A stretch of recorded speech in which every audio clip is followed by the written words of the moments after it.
Back in 2018, I just turned 20 and wanted to splurge for my birthday, so I invited a few friends to paintball, including my own friend Rain, her boyfriend Jackie, my boyfriend, who I'll call Fred, and my best friend, Evie.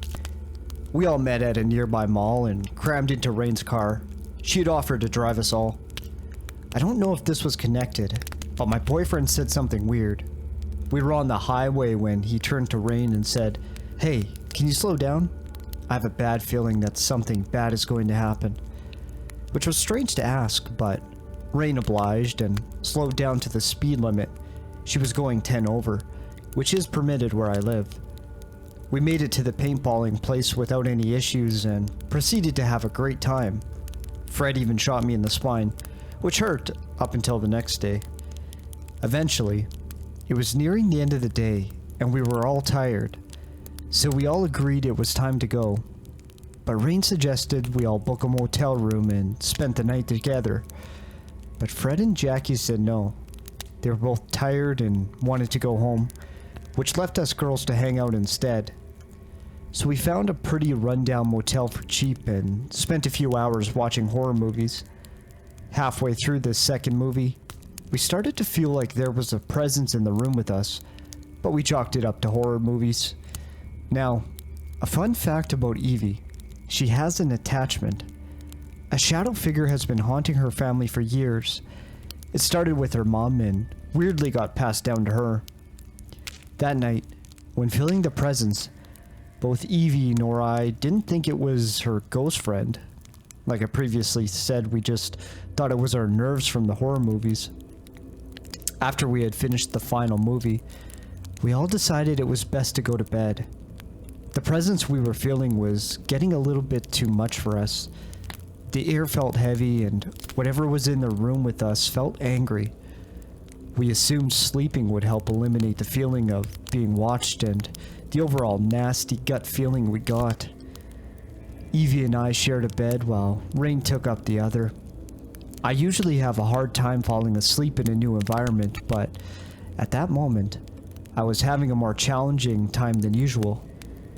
The odd time I did manage to doze off, I'd have these strange dreams of swirling shadows.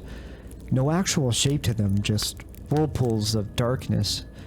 On the other hand, Rain seemed like she had a fantastic dream. She was moaning and making a lot of noise overall. Well, that mindset changed when she shot up and gasped for air. I sprung up myself and asked her what was wrong. That's when she started telling me about her dream. In her dream, she was being pursued by a shadow figure. She recalled how terrified she felt, hence the moaning, and no matter how fast she ran, the thing would catch up to her. Eventually, it knocked her to the ground, like it was fed up with the chase and wrapped up its fingers around her throat. She couldn't breathe and started thrashing around, trying to break free from its grasp, but nothing worked. Rain could feel herself dying. She thought that was the end, but luckily, she woke up before she died. As she was telling me this, I turned on the light and Evie had woken up and was listening to her retell her nightmare. During her recollection, I noticed red marks forming on her neck, same as her wrists, arms, and legs. Just about any visible patch of skin had some form of mark on it. I pointed it out to her once she finished her story and asked if she usually woke up with bruises and marks on her. Rain looked somewhat startled and said no. The three of us decided it was probably time for us to leave, and we hastily packed our bags and piled into Rain's car. We started to feel better once we were far from the motel. Evie and I began to tell her about the shadow figure that haunted Evie, and I told her it had once threatened my life in a dream, but never physically attacked us. Rain nervously laughed it off, and I took it as a cue to drop the subject. Rain and I don't talk anymore. I moved across the country and we fell out of touch, but I'll never forget the look of fear as she recalled her dream to us. The shadow figure still haunts Evie and I, but has never tried to strangle someone in a dream, at least not that we know of.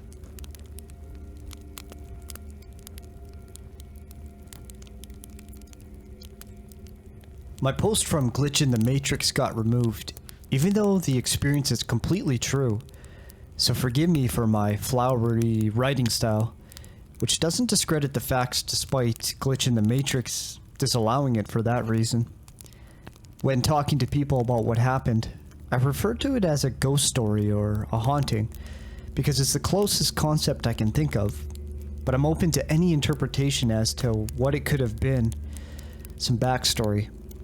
This was way back in 2007 or so, possibly 2008, making me 16 or 17.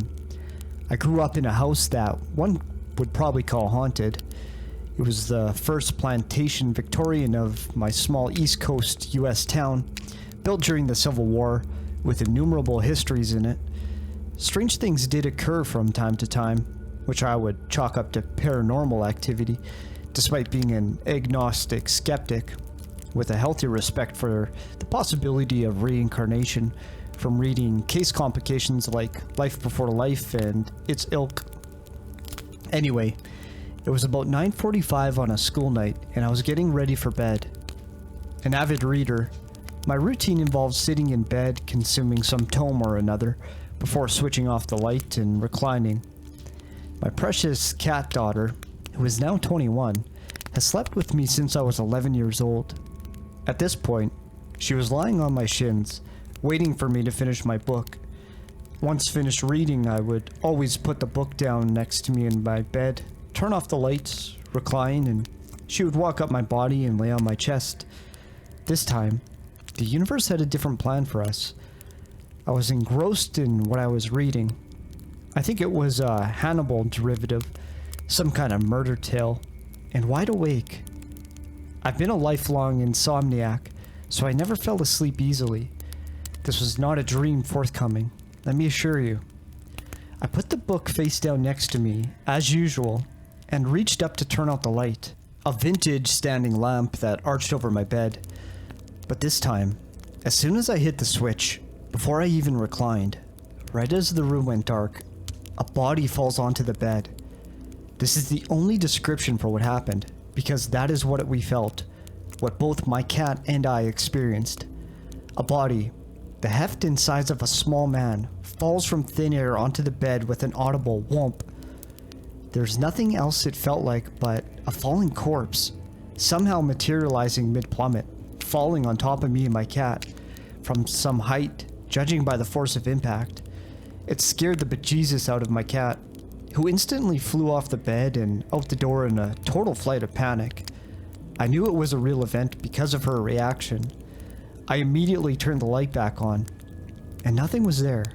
Well, no, not nothing, because there was an imprint. A body-sized divot upon my down comforter where this invisible thing had whomped upon us to prove, alongside the cat reaction and the audible noise it had made and the sensation of its impact, that it really had existed. It had happened. I am not crazy. I was completely sober and awake. My cat and my down comforter experienced what I had experienced physically. Yet in telling the story, I feel the burden of incredibility. How could such a thing have happened? The logical part of my brain longs to fit a neat solution onto what happened that night, but logic does not explain it. In the years since this occurred, I've mulled over the incident frequently, and in my heart I believe that I experienced some poor soul's suicide. Perhaps not a suicide in our dimension, or maybe not in our timeline, or maybe just not at this junction in our timeline. I don't know. What I know is that a body plummeted onto me in the middle of the night from some other dimension, and such a force must have come from somewhere, which leads me to believe it was the impact felt from somebody's jump to their demise. Gives me the willies to imagine that, perhaps somewhere in our world, or in a world much like our own, parallel to our own, at the same exact time that I turned out the light, some poor soul jumped to his death, and I felt it. Other times I imagine that it was a suicide that happened in the past whose resonance I felt in my own time, somehow. Maybe of someone who had memories in the house I lived in long before I lived in it. I often think this is because of the size of the body and the fact that men were a bit smaller back then. The fact that it was a man is a fact to me as plain as the pressure of the impact. I could just tell. A small man's body struck me. I could be wrong on that fact, but in my bones I believe it to have been a small male, and the impact was his death. How? I don't know. Only the complex, unknowable Matrix universe knows how this happened.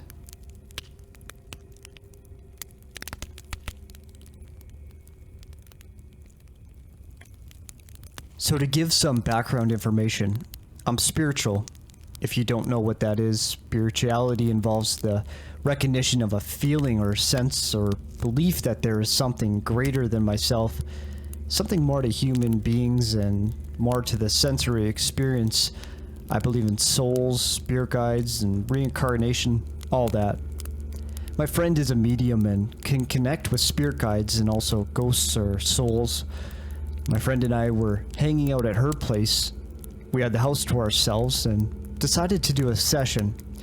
She was doing a session on me and I asked normal questions like, what's my future like, and so on.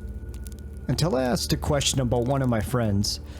This friend of mine has some trouble and has been battling depression, anxiety, and some other things. I asked if we could try and connect with her spirit guides and asked what was happening to her. We tried that, but bad idea.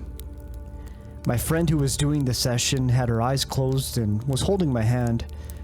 Her face started to twitch in an uncomfy way, but I didn't want to disturb her, so I said nothing. Suddenly, the room we were in had this weird vibe, an unwelcoming vibe, just a very unpleasant vibe altogether. She suddenly stood up from the couch we were sitting on. She went to grab some incense lights and started saying, "You're not welcome here. Get out of my house." I've never experienced anything like this, as I was new to all of this at the time. Suddenly, this terrible feeling came rushing to me. I don't know how to describe it. I think anyone that met a ghost or soul knows what I'm talking about. The best way I can put it is trapped. I felt trapped. No matter where I went in the room, I felt trapped and small, like I was someone's prey, like I was being watched. Thankfully, my friend got this ghost out of the house and we sat down to talk about what just happened. My friend told me this is what is called a clinging spirit. It's a spirit that feeds on negativity and sadness, or in my friend's case, her depression and anxiety. My friend told me what she saw afterward. To understand this, you need to understand the floor plan. So right as you enter the house, there's a staircase that goes upstairs, and on the right is the kitchen, and on the left is the living room, where we were. Neither of these rooms has doors, it's just the wall with a hole in it. The living room couch is the opposite end of the entryway, so you have a full view from there. My friend said in the doorway, she saw this tall and skinny black goo. It had no face, but it had the shape of a woman's body. The moment it appeared in the doorway, it started screaming at my friend, like a very loud, painful screaming, a horror movie scream. The moment she opened her eyes, the ghost wasn't there, but the feeling of its presence was. That's also what I felt. After all, this happened, we called my friend's mom and sister, and we slept in the guest room, as we were too afraid to go upstairs to my friend's bedroom. We were about 15 when this happened. I just wanted to share this as I'm new to Reddit, so thought this was a good start to welcome myself here.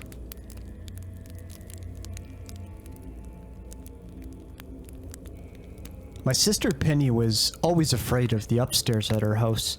She never went up there at night. Our main conversation every night went something like this.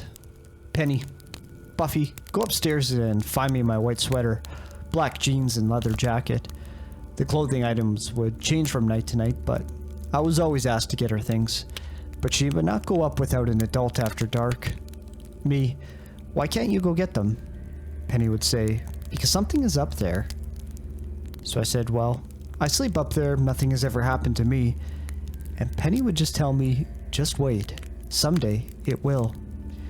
Okay, I will admit, it is creepy as can be up there. I will give you the layout. There are 2 rooms that lead into each other. There's no hallway, and there's an attic above and one on each side. The house is well over 100 years old, and There's a banister over the stairs, but it is closed off by a door. I remember Penny coming home from dates, and before she would take her boyfriend upstairs, she would send him up with a flashlight to check the closets and under the beds, even though I was in one of those beds. Once, when our mother asked why she would not sleep upstairs in her room, she rattled off numerous reasons. Penny would say, "You could see small lights come out of the closet, and you could hear footsteps and heavy breathing in the attics, and there was always a sense of being watched a little too closely." And I would say, "That is ridiculous. I'd never seen anything or heard anything. You should just stop letting her sleep on the couch every night." And then my mom said, "She's okay. She can sleep where she wants. She's not hurting anything." I think my mom knew, but since nothing was bothering me at the time, she overlooked it. Better to have one daughter on the couch than two. I even took this problem to my dad, being as he was always on my side and mom seemed like she was always on Penny's side. Eventually, my sister got married and moved out when she was 18 and I was 11. Then I guess the ghost or whatever thought that it was my turn. So my experience. In the attics, I would hear stomping, and it was not in just one attic. It was all three. There were whispers in the closet, like two children having a conversation. The conversations I overheard were from talking about dolls. Sometimes they were talking to try to figure out what happened to someone named Uncle Dofi. And sometimes it sounded as if they were discussing how they could run away. I did not get a bad feeling from the girls in the closet. I was always being watched all day and all night, and lived in constant state of panic. When I was upstairs, every nerve was on edge.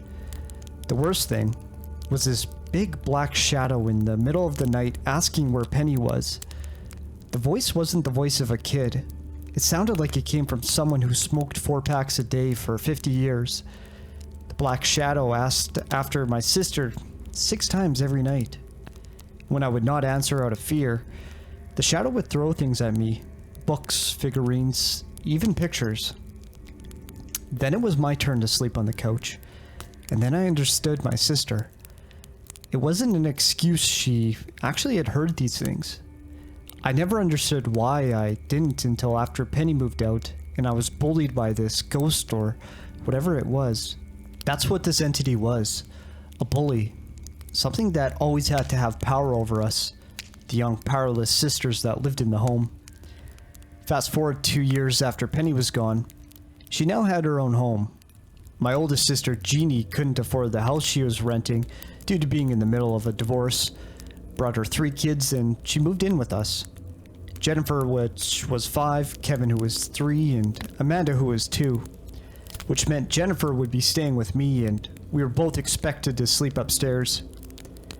We were woken up all the time by stomping, and when Jennifer would start to cry from being scared, I would tell her it was because the house was old, and that's what old homes did.